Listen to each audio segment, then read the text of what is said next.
Hi, everyone. Welcome to the lecture on Chapter 23 on measuring a nation's income. So we are now finished with the micro part of this course. We've switched over to talk about macroeconomics. Now we're going to talk about questions related to resource allocation for society as a whole. We're going to talk about those really big picture questions. I'll tell you, the first three chapters in the macro section are all about the data of macroeconomics. We have economists track a lot of data. A lot of economists are constantly looking at or talking about data. We're all about data. And especially in the macro economy, everything we know, of course, is guided by the data that we follow related to the economy. So in a real practical sense, before we can really talk about, what's happening in the macro economy, before we can talk about understanding the macro economy, we have to understand the data that we use to measure the macro economy. It's pretty straightforward. So we have three chapters on the three big picture pieces of data that we use to characterize the macro economy. Some of these chapters, or some parts of these chapters, are pretty straightforward, nuts and bolts type of material.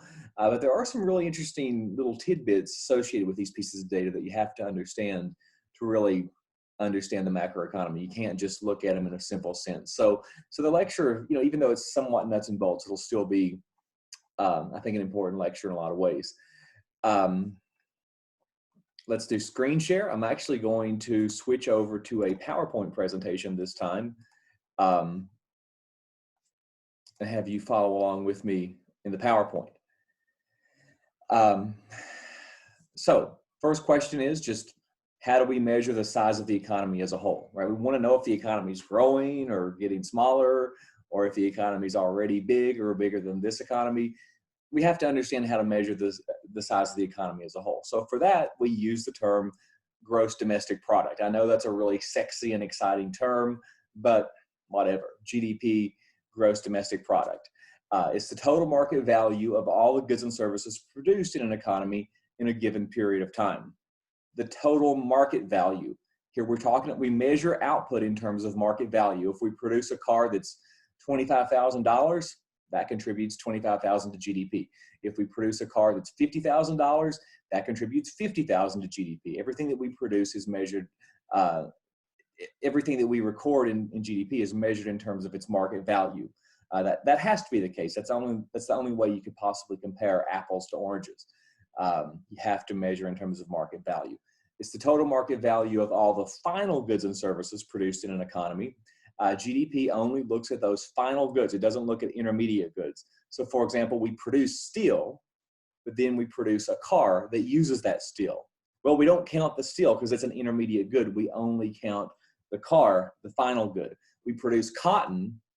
The cotton goes into a shirt. We don't count the cotton and the shirt. We only count the final good. We only count the shirt. We only count the shirt. The total market value of all the final goods and services produced in an economy. GDP captures what's produced within the nation's borders in a given period of time. And with GDP, we're talking about either quarterly data or annual data. As you see in my notes, GDP for the US is over 20 trillion. Right? If you look at all the final goods and services produced in their economy in a year, add that up, it comes to over 20 trillion. The US is, of course, the world's largest economy. And we're not just interested in total GDP, we're also interested in GDP per person. I mean, we're probably more interested in GDP per person. And the US GDP per person is something around $60,000 per person. In our economy, we produce $60,000 worth of goods and services every year for every person in the economy. GDP captures, as I said a second ago, what's produced within the borders, just physically. Gross national product is another metric, and it counts what's produced by the citizens of the country. So if we have a Canadian citizen living in the US, her production is counted in US GDP, but it's not counted in US GNP. That distinction is important for some countries, especially some small countries where there's a lot of foreigners living in the country. Like, for example, if you look at the United Arab Emirates, that's a small country, obviously, in the Middle East. and there's a lot of foreigners who live in that country, who work in that country. So for that country, GDP and GNP are going to be different, and it's going to make a difference whether you look at one statistic or the other. But for the big, huge countries, it doesn't make any difference. We're not going to worry about the distinction between GDP and GNP for this country. Look at this circular flow diagram. We have two agents in the economy. We have households and we have firms, of course. On the top part of the figure, we're looking at goods markets. Here, households are buying stuff from firms. That's the basic, part of how the economy works. Those goods markets are represented in the top half of the figure. So all that spending that households, put forth on goods, all that spending, that's equivalent to revenue from the firm's perspective, all that is equal to GDP. The reason I show this is because GDP represents their production, right? If we capture all that money that we spend on goods and services, that represents our production of goods and services. A lot of times we use GDP to measure output, or production, how much stuff we produce in our economy. But on the bottom half of this figure, we have factor markets, right? Up here on the top is goods markets, down here is factor markets. So firms buy the factors of production from households. Firms buy labor from households, firms buy the land, firms buy capital from households. All those profits, all that money that firms make, that goes back to households in the form of income. So this is why it's called a circular flow. This is all going around in a circle. Up here on top, we look at goods markets. We're looking at total spending in the economy, total production in the economy. But on the bottom, we're looking at all the income that flows back to households. All of that is equal to GDP as well. The real point of this figure is to show you that GDP represents production, and it also represents total income in the economy. And we use it interchangeably. Sometimes I'll talk about GDP when I'm talking about measuring how much stuff we produced. Sometimes I'll talk about GDP when I'm talking about, how much money we made or how much income we received altogether in an economy. GDP measures both things, and that's just how it works in a macroeconomic sense. Every dollar spent, for some good or service is a dollar worth of income to somebody else in the economy. So the two are kind of two sides to the same coin in a macroeconomic context where we're aggregating everybody together. This is kind of a little bit of a famous equation in economics. Y equals C plus I plus G plus X minus M. This breaks GDP down into its various components. We use Y to represent GDP. I don't know where that comes from, but that's been the case for a long time. That's kind of a standard thing in economics. Y represents GDP, total output, total income in the economy. But everything we produce is divided into these different components. The first component is consumption. Consumption is all the goods that we buy that we enjoy today, right? Pizza, beer, soccer games, vacations, all the money that you spend on vacation, all these just normal items, a television that you buy for your home, a movie theater ticket that you buy, all that stuff is just consumption, consumer goods, regular stuff that we buy all the time. I represents investment in physical capital. Investment is when we're talking about the production of stuff that helps us produce more goods and services in the future. So a factory building, right? If we produce a factory building, that's part of GDP, but that's part of the investment component of GDP, right? A factory building isn't something that we enjoy per se, but it's something that allows us to produce other stuff in the future. The machinery that would go into the factory building, that's investment. Sometimes a particular good could go in different categories. If I buy a car for my own personal use, that car would be counted as consumption. But if we go out and start a taxi company, and if we buy 100 cars for the taxi company, that's a business. That's producing goods and services. Those taxis are counted as investment when they're used in business like that. Anyway, investment is when we produce goods and services that produce other goods and services in the future.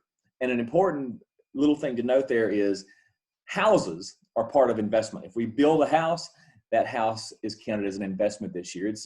You could make a case that it could be counted as consumption, but in a lot of ways, it makes more sense to count it as an investment because that house isn't anything like a pizza or a TV or a beer or something that we buy that we enjoy. A house is going to be there to provide this service essentially for years and years to come. So a house is an investment. The third part is government. Government is buying a lot of goods and services. So it's part of output as well. National defense, that's part of GDP. Police protection, public schools, national parks, roads, bridges, all those goods and services that government provides, part of GDP as well. That's why we add in G, the government component. However, I will note that government only counts goods and services that are provided by the government. The fact is, a lot of government spending is just a transfer payment. Like Social Security, for example. Social Security is government spending, but it's money that the government pays to a retired person, so that retired person receives an income. Social Security is government spending, but it's not part of GDP. It's just a transfer. It's just a transfer of money from one person to another. It's a transfer payment. It's not part of GDP. The G only counts government spending on goods and services. So consumer goods, investment goods, and public goods and services, government. Those are the three fundamental components of GDP. But the X comes in because if we build something and then sell it overseas, we need to count that, right? We produced that, we received income associated with that exported item. So exports are also added back into GDP. And the last part is imports. So if I buy a bottle of wine from France, that wine will show up under consumption.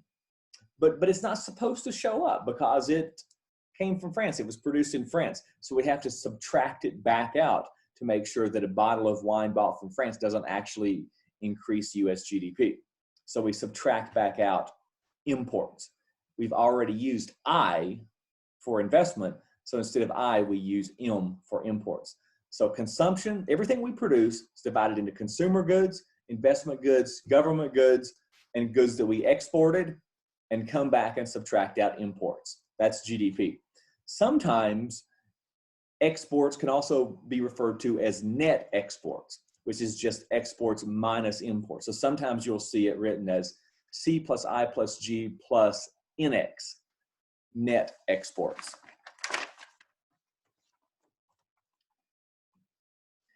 This is just what GDP, this figure is really old, I need to update it, but the percentages are still about the same, so I'm not too worried about it. Don't worry about the absolute numbers. These absolute numbers are big time out of date. Just look at this. Consumption makes up about 70% of what we produce. Okay, out of every $100 worth of stuff that we produce, 70 of those dollars goes to just produce things that we enjoy today, consumer goods. Simple as that. Investment goods make up about 13% of overall GDP, right? About 13% of what we produce goes into producing things that allow us to be more productive in the future. Does that make sense? Public goods, about 1/5, about 21% of all the stuff that we produce in the economy is public good or service. Things like education, police protection, roads, national parks, defense, etc. One of the big questions is, is that investment enough, right? I mean, investment's important in making us more productive and more prosperous in the future. But investment at the same time kind of requires a sacrifice, because if we devote a productive capacity to investment goods, then we don't have as much productive capacity to devote to consumer goods or public goods, which make us happy today. So there's kind of a trade-off between the present and the future when we look at consumption versus investment. Is that investment too high or is it too low? Should that be a concern if it's too low? And are there any public policies that we could pursue that would help increase investment? Those are the kind of questions that we'll talk about in the class. The last part, net exports, you see is actually negative. We run a trade deficit, meaning we import more stuff than we export. So overall net exports is negative, and you can see how it stacks up. So consumption, about 70% of what we produce. Investment, 13%. government altogether around 20% of what we produce. Again, if you looked at total government spending, it would be higher than that, but government spending on goods and services around 20%. Now, calculating nominal GDP, we're going to assume like this really silly, ridiculous example where we assume that we only produce pizzas and lattes in the economy. We're assuming all we produce pizzas and lattes, kindergarten example, but it'll still make the point. So to compute GDP, all we do is we take the price of pizzas, multiply that by the quantity of pizzas. There we get total spending on pizzas, right? So 10 times 400 represents total spending on pizzas, and add that to the price of lattes times the quantity of lattes. So 2 times 1,000 represents the total spending on lattes. Sum across those two goods, and you get GDP for 2011 is 6,000. That's essentially how GDP is calculated. Multiply the price of each good multiplied by its quantity, sum across all the goods produced in the economy, and that essentially gives you how GDP is calculated. It's done differently in the real world, but that still captures the basic idea. And then do this for every quarter or do this for every year, and you get GDP from year to year. For the next year, the price has gone up to 11 times 500 pizzas, 250 times 1,100 lattes, GDP is 8,250 for the second year, and then you see the same calculation for the third year. Now, we don't usually look at just the number for GDP. We usually look at the growth rate. So here we see, for 2012 over the previous year, GDP grew 37.5%. For 2013 over the previous year, GDP grew by about 31%. So we're usually looking at growth rates. So what is the problem with the calculation we just did? What is the problem with that? Feel free to pause, feel free to think about it. The problem is that number, right? This number's here, the 37%, the 31% growth rates, they're being driven by increases in output, but they're also being driven by increases in price. That's not what we want. With GDP, we're wanting to figure out how much we produce and how much that is increasing from year to year. We want to capture quantity increases in output, but this figure is driven by quantity increases plus price increases. So we don't really know, right? When we look at that 30.9%, we don't actually know how much output increased. That's a problem. That's a big problem. Those numbers from the bottom right are meaningless, okay? They're meaningless. They don't tell us anything. This is what we have to do instead.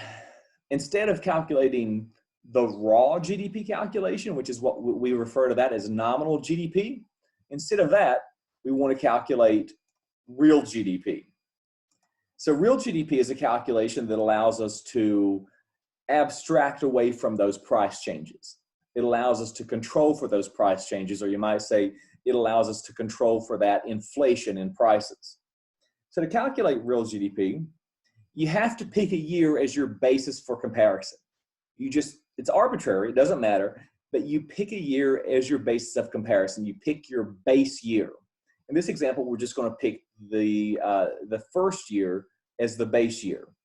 And for the base year, your calculation is the same. It's the price of each good times the quantity, summed across all goods. The nominal GDP is the same as real GDP for the base year. By construction, by way it's constructed, nominal GDP and real GDP are the same for the base year. But then when you come down here for your second year, you're going to just hold prices constant. You're going to keep the prices that prevailed in that first year and then insert your new quantities. Now we see that real GDP for the second year, with the first year as the base year, is 7,200. Same thing for the third year, hold those prices constant, just ignore the new prices. You get the real GDP for the third year is 8,400.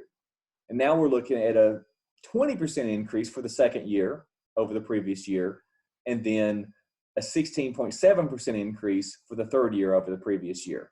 Those are much smaller increases, but that makes sense because those numbers isolate increases in output. Those numbers are abstracting away from price-driven increases. Those figures are meaningful. That's what we want.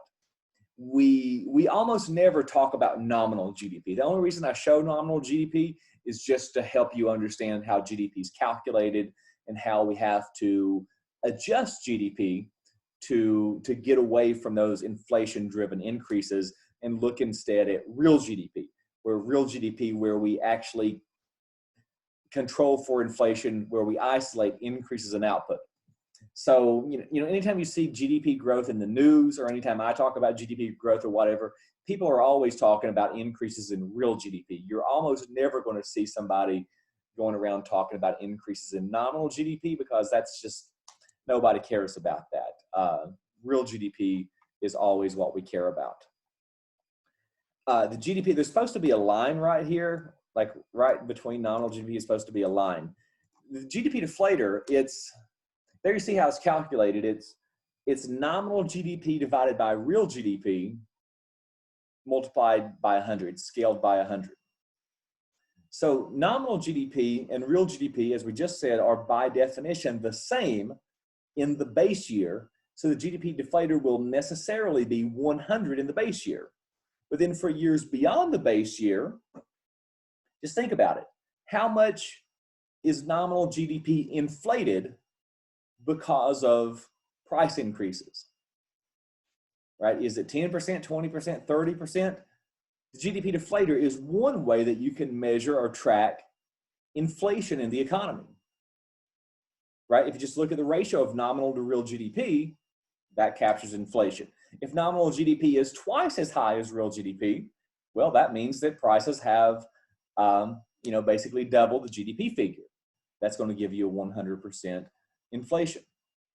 That's going to give you a GDP deflator of 200, which would reflect 100% inflation. Does that make sense? We're going to focus on the consumer price index in the next chapter, but the GDP deflator is another measure of inflation. It's a common measure of inflation. People talk about it quite a bit. Here we see just a figure over the long run showing how nominal GDP has increased and showing how real GDP has increased. This just is mainly just to show you kind of how much the U.S. economy has grown over the past 50 years or so. It's not a big deal. I just want you to note, though, you see the figures. Well, let me back up. When I first look at this figure, the first thing I notice is the overall growth over the long run, right? Again, don't worry about nominal GDP. That doesn't matter. Don't worry about that. But for the real GDP figure, I mean, the figure went from 3,000 to 13,000. I mean, this is measured in billions, but whatever. It grew that much over this 50-year period. Tremendous growth in GDP over this period. Some of that's population driven, of course, but it's still been a lot of growth in GDP per capita. So when I first look at the red line, I personally first notice the long run growth. And so in this course, now that we've gotten to the macro section, we're first going to focus on that long run growth. We're going to talk about the economy over the course of decades, over the course of the long run, and what really drives increase in economic output over the course of decades. We're going to focus on fundamentals that really make a difference 10 or 20 years from now. But that said, when you look at it, you can't help but notice, oh, wow, here's a period where GDP went down. Here's a period where GDP went down. Here's a period where GDP went down. Here's a period where GDP went down. You can't help but notice those recessions, right? A recession is when GDP is declining. If you look at this figure for now, you're going to see a recession now because we're in a recession right now as I record this video. So it is also important to understand kind of those ups and downs in GDP. Even though I think that is secondary to what's happening over the course of 10 or 20 years, it's still really important to understand those ups and downs. So we're going to come back in the second part of the macro section and look at those fluctuations in GDP over the short term. Now here's a stylistic diagram, and sure, I admit this is kind of a cheesy looking diagram, but oh well, everything I draw seems to look pretty cheesy. but it's a stylistic diagram. It's supposed to capture the same thing that I was showing in the previous figure. Here we're depicting time on the horizontal axis and real GDP on the vertical axis, again, abbreviated with Y. Not looking at we're not looking at nominal GDP. We're virtually never going to talk about nominal GDP. We're looking at real GDP. So again, you see over the course of the long run, right, real GDP goes from here to here. The figure has grown substantially over the long run. But we also have these ups and downs, right? Again, here it's very stylized. These ups and downs aren't really that prominent in the kind of real figure. But I'm kind of accentuating the ups and downs just to make a point. But this dotted line here, the dotted line is not observed, okay? All we observe here is the blue line or the purple line. That's all that we actually see when we look at real data. We look at the actual GDP number. But we believe that GDP has this natural rate, right? We believe there's this kind of fundamental GDP. We believe we have a fundamental productive capacity in the country based on economic fundamentals that I will discuss later on. And those fundamentals determine kind of a natural rate of output, how much we really should be producing based on the long run characteristics of the economy. That natural rate is real, it's true, it's more important than anything really, but it's just not observed. All we observe is actual GDP. The natural rate is increasing gradually over time based on fundamental forces in the economy. But then actual GDP bounces around due to various factors. Sometimes we'll get an actual GDP number that's kind of higher than it should be. That's not going to last forever, but we can have a year or a couple of years or whatever where GDP is really higher than it should be because we're kind of in an overheated economy. At the same time, we can have recessions where GDP is falling, and we can have periods where GDP is really less than what it should be. So we have the natural rate. Real GDP, in the real world fluctuates around the natural rate. So again, we'll talk about why the natural rate's growing over the long run, and we'll also talk about why GDP is bouncing around. Why do we have these kinks in the economy that cause GDP to bounce around in the short run? Does that make sense? Just real quick, this is called a recession, right? I mean, anytime real GDP is declining, it's called a recession. And this is, a really creative name. It's just growth, economic growth, right? If real GDP is rising, that's called economic growth. Recession, growth. This is called, and just in general, this whole thing, right? This kind of way in which GDP fluctuates up and down over time, that's called the business cycle, right? The business cycle. This notion that real GDP gets kind of overheated, accelerated at times, and then it falls, and GDP is kind of less than potential at other times. That's called the business cycle. Anyway, this is called the peak of the business cycle, right? When GDP is at its highest point in that local area. And this is called the trough of the business cycle, when GDP is at its lowest point in that local area. Now, right now, we are in a recession. The National Bureau of Economic Research is the body that we have in this country that officially dates recessions. The National Bureau of Economic Research today came out with an announcement that in March, our economy here fell into a recession. Now, the traditional definition of recession is 2 consecutive quarters of decline in real GDP, okay? Of course, it's measured in real GDP, not nominal GDP. I already told you real GDP is all that really matters. But used to, we wouldn't allow for 1 quarter to really count as a recession. 1 quarter was considered an anomaly or a blip on the radar. So the traditional definition required 2 consecutive quarters to count as a recession. But nowadays, the National Bureau of Economic Research, the NBER, has kind of a more sophisticated system for calculating or for classifying a recession. So I don't really honestly know all their ins and outs. I haven't studied it. But anyway, but you should still know the traditional definition of a recession. Anyway, recession, economic growth, peak, trough. We'll go through all those issues more and more as we move along. So problems with real GDP. So here's the thing. GDP, and here we're really talking about GDP per person. Now, it doesn't say it on my slide, but we're talking about GDP per person. You know, it's used to measure output, how much stuff we produce. It's used to measure our total income in the economy. But economists really stretch that in a lot of ways, and people use that to proxy for well-being or even overall happiness in the economy. Right? How happy are the people in this economy? Economists use GDP to serve as a proxy for that. Now, in some ways, that's ridiculous. I'm going to go ahead and stop the screen share because you don't need to see that anymore. In some ways, that's ridiculous because,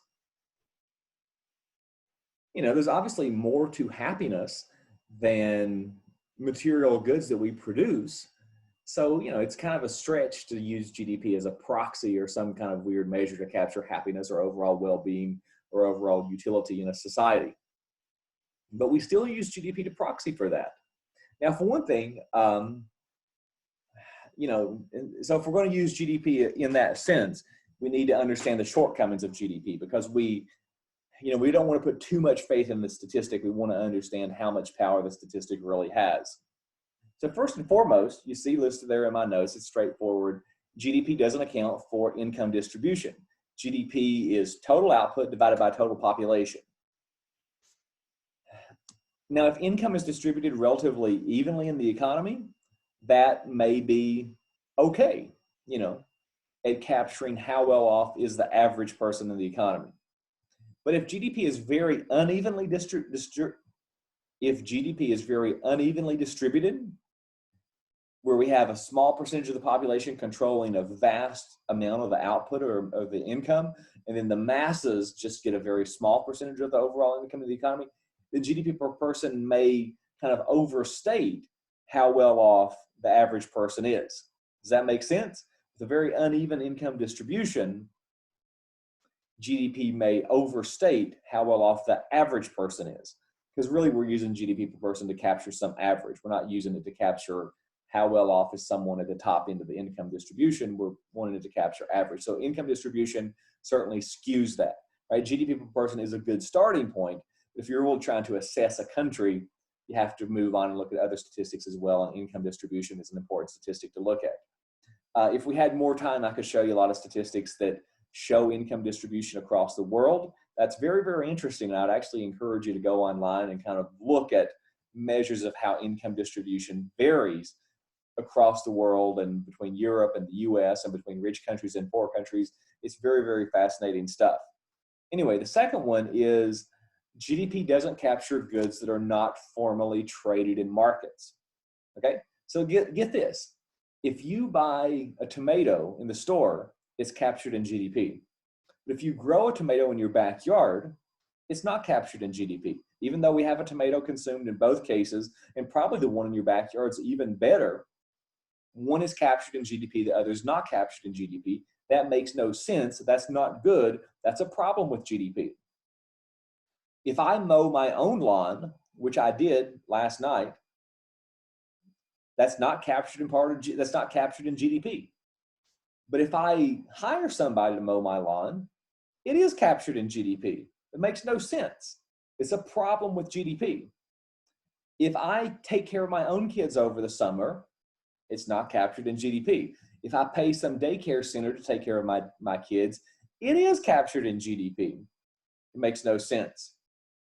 I'll just give you one more example. I think I've made the point, for goodness sakes, but here's one more example for fun. If I cook at home, the value of that cooking is not captured in GDP, right? The raw ingredients, if I buy them at the grocery, they'll be captured, but the value of the cooking itself won't be captured. But if I go to the restaurant and, you know, have my meal that's already prepared, that is captured in GDP. So a lot of times if you look at, like, if you're comparing a country that's kind of a high income country like the US versus kind of a middle income or a lower income country like India, let's say, if the people in the US tend to do more stuff through formal markets, if they tend to do lawn care and child care and eating through formal market channels, kind of like I just described, that's going to actually overstate the difference in real economic prosperity. Does that make sense? Because all those activities are being captured in a country that's more formalized in markets, not being captured in a country that's less formalized, who's doing informal childcare or people mowing their own lawns or whatever.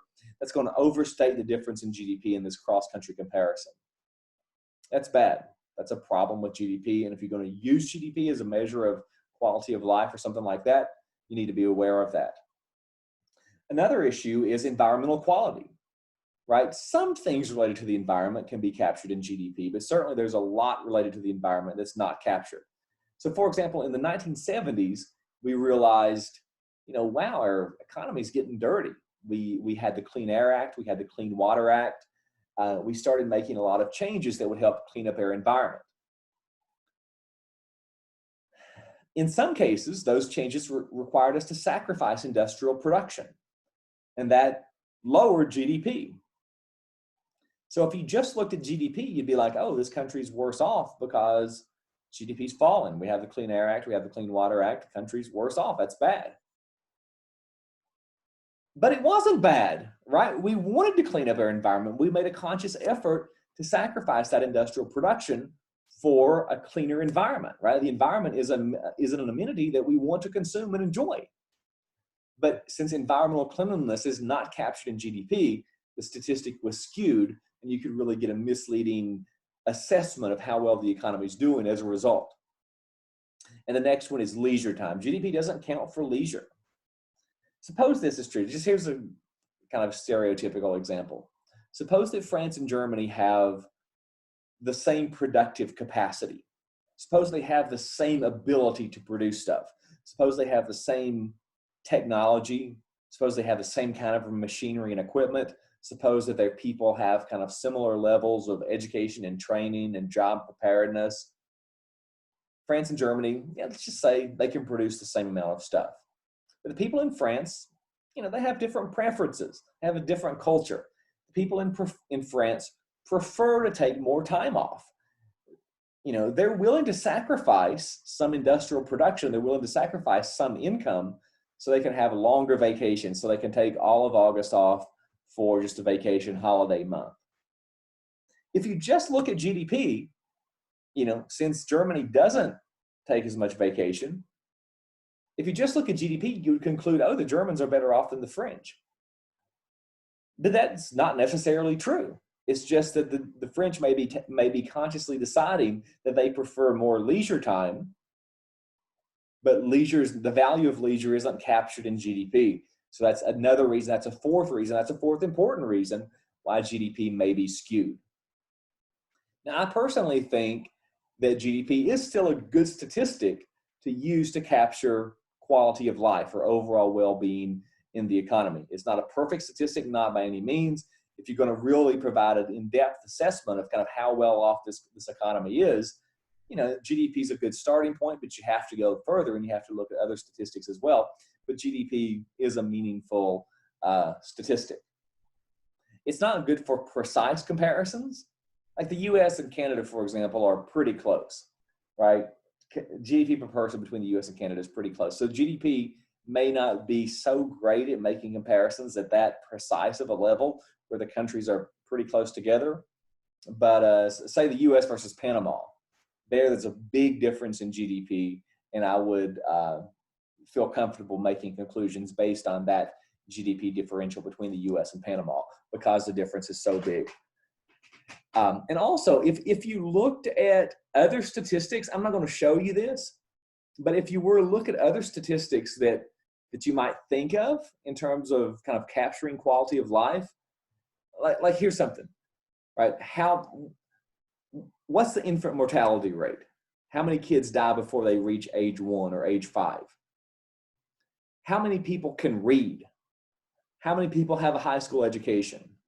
What is the life expectancy? 60 years, 70 years, 80 years?